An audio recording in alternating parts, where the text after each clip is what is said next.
This place is infested with bats. Infested. As I walk in, you can smell that ammonia smell. It's horrible. I don't know how people can live in here. Apparently they've been living right up above here outside on the porch. So we're gonna go check that out. It seems to be the spot where there was the most activity going on. Oh, the smell is hard. You can hear them. I don't know if you can hear that. There's one that died trying to get out right there. There's another dead one right up there on the net.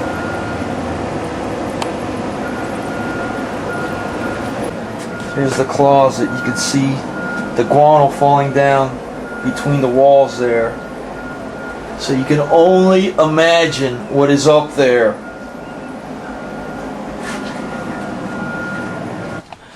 So we're gonna try going up right here. There's Chris setting it up. What do you think about this, Chris? We better get these masks on. All right. For our own protection. Yep. We got to make it to the end of this show, so. All right, we're gonna get on. Let's start off with safety glass. All right. This is our bat gear. We're gonna get ready to go up there now. This stuff is, you don't want to mess with this. It can be dangerous. So let's go see what we got. Where do you turn this baby on? There we go. All right.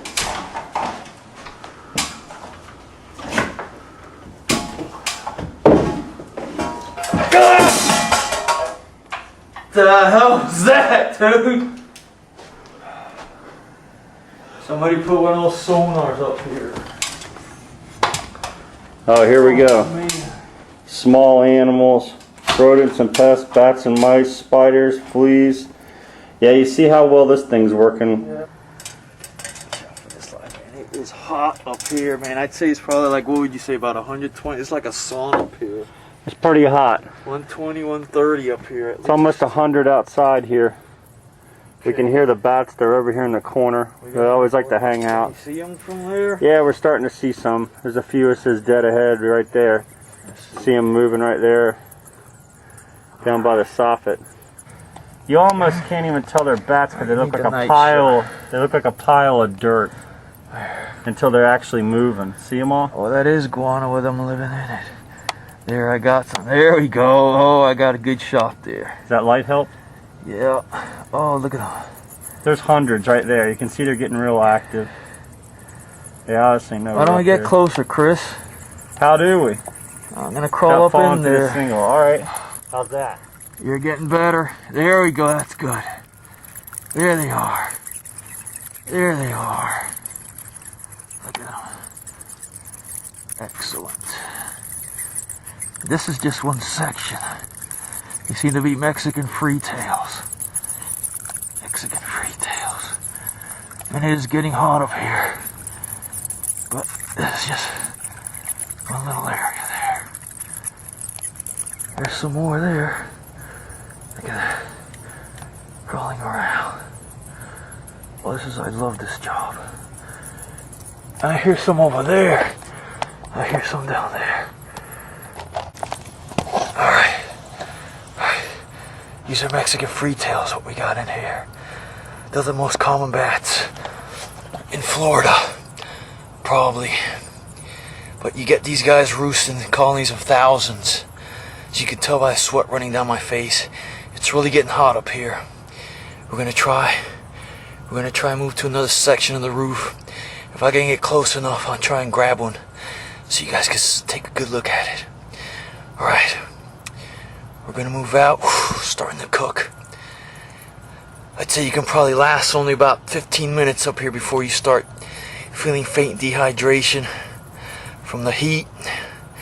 So let me get this mask back on.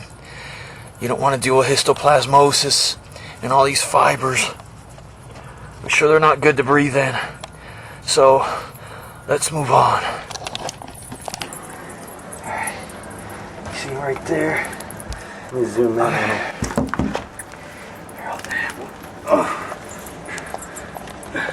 He's gonna pick this one up here. Yeah, you gotta be careful. It's a Mexican freetail. And if you want to hold this, can you? Yeah. I'll show you the characteristics. Like this one. Mexican freetails. Can you see it good?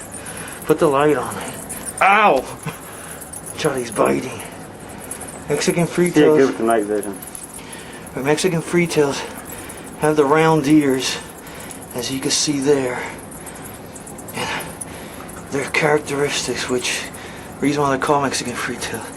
If you can see that little tail they have right there at the end of the wing membrane. Now these bats are one of the fastest flyers. These guys can get up to 60 miles an hour. They have a wingspan of maybe about 9-10 inches. It's gonna be hard, Grant.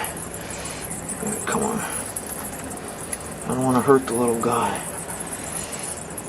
Easy. Alright, you can see they use those little thumbs there that they use to grab onto things.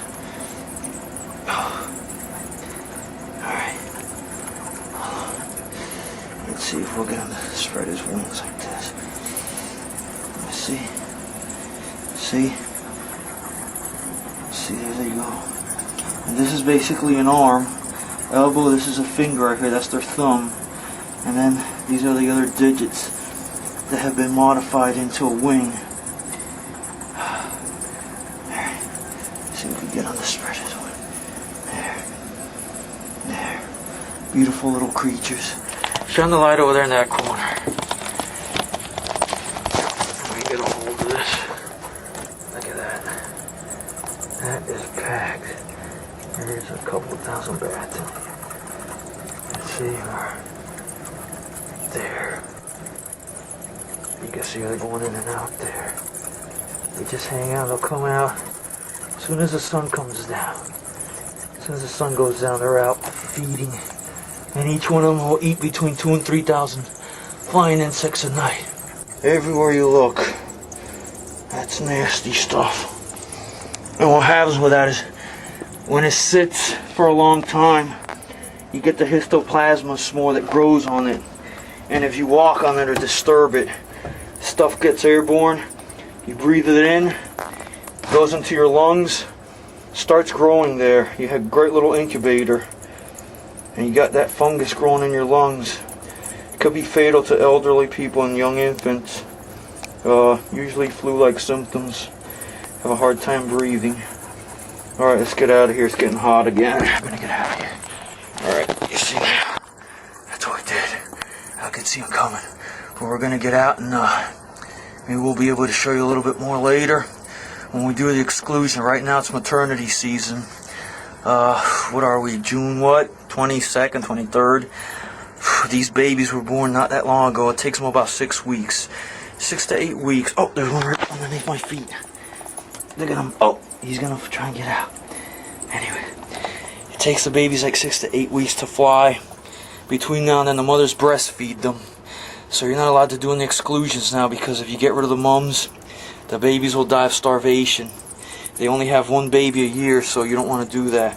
You can seriously deplete a bat population by doing an exclusion during maternity season. Alright, I'll come back with a little bit more information later on. I gotta get out of here, it's hot.